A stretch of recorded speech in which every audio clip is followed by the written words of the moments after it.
Бишкекте эмне иш кылчу элеңер? Бишкекте ар кандай иштерде, ушундай иштечүмүн. Ушундай кандай? Интимный услуга боюнча циркке чыгып иштечүмүн анда санда. Күнүнө канча табасыңар ошондой иштер? Ар кандай кээде болот, кээде болбойт. Айына ошондо канча табасыңар акча? Айына эсептеп көргөн эмесмин, 20-30га барат Бишкек. Меники өзүм. Мен көп деле иштей албайм толкунда. Кылмыш жообуна тартыларыңызды билесиз азыр, Эмне кылганым үчүн? 31 жаштагы Клара Москвада жашыруун сойкуканада кармалган келин. Орусияга ал 3 жыл мурун келген. Өзүнүн айтымында документтери туура болбой, башка иш таппай калгандыктан сойкулукка барган. Кимдин колунда иштейсиңер? Марина деп айтат өзүн, старший деген. Аны Гуля деген постоянно диспетчер отурат. 1,5 миңге иштейбиз, 600 алабыз. 900 диспетчерге кетет. Кыргызстандык. Ондой кыз иштейт. Клара Канышай Назгуль Аида. Окуялары окшош мигрант келиндер. Москвада документтери туура болбой, туруктуу иш таба албай, сойкулукка өз каалоолору менен барышкан. Жашай турган жерим жок, квартира тапканга иштегеним 1 жумадай.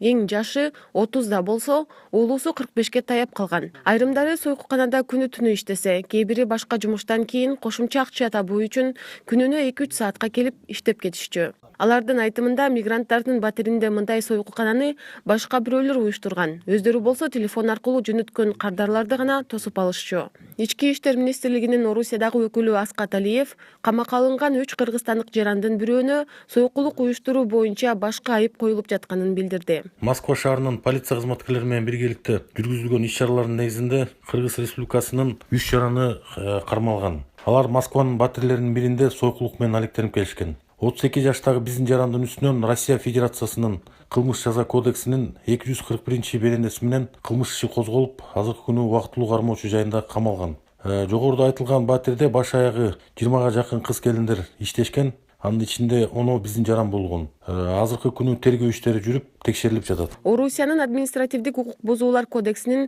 611, 612 беренелери боюнча сойкулук кылгандарга 2,5 миң рубльга чейин айып пул салынат. Ал эми сойкукана уюштургандарга кылмыш кодексинин 201 беренеси боюнча 500 миң рубльга чейин айып пул, же 5 жылга чейин камакка алуу жазасы каралган. Марттын аягында эле Калининград шаарында дагы сойкулук менен алектенген кыргызстандыктардын кармалганы маалымдалган.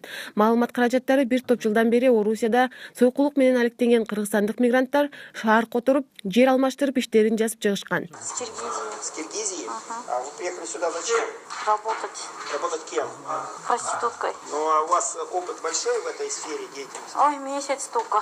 Я с Москвы Зачем? приехала. Москвада иштеген акыл сойкулук менен алектенгендерди шаардан оңой эле табууга болоорун белгилейт. Киевский метродо деген, анан кийин Курскийде да бар деп ошондой деп атышкан да. Кээ бирки жанагындай суточный квартиралар бар. Мисалы ошол кээ бирки жерлеринде ошо суточный квартираларда өзүнүн мындай договор кылып алып эле ошол кыздарды чакырып берет да. Орусияда этникалык сойкулук, тагыраак айтканда Борбор Азиялык сойкулар жөнүндө 2010-жылдары айтыла баштаган. Ири шаарларда мигранттардын сойкуканаларынын пайда болушун адистер миграциянын күчөшү жана экономикалык кризис менен байланыштырышкан болчу. Лаззат Жаныбек кызы, Азаттык, Москва шаары.